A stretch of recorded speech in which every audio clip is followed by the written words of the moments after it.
কথা তো একটা মনে পড়ছে, এটা কি কইলিতা যে মিয়ার বাজার বাস উঠছে, বাসটা খালি, যাইব ফোদ্দার বাজার, মিয়ার বাজার তো উঠতে সেরা পুরাটা বাস খালি।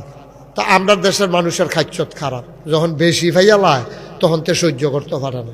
তো যখন গিয়া দেখছে যে জীবনে বাসও সিট ফেন, আর যদি পুরাটা বাস খালি, তো গিয়ে একটা সিটও বইয়া সেরা তা লাড়া দিয়ে না লড়ে, তো এটা তুই তার একটা গিয়া বইছে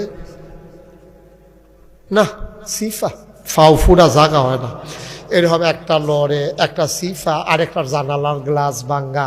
এমনি চাইতে চাইতে সে পুরাটা বাদ চেক করছে, হগলে বইয়া সারছে, তে খেরুইয়া ফুদ্দার বাজার গেছে।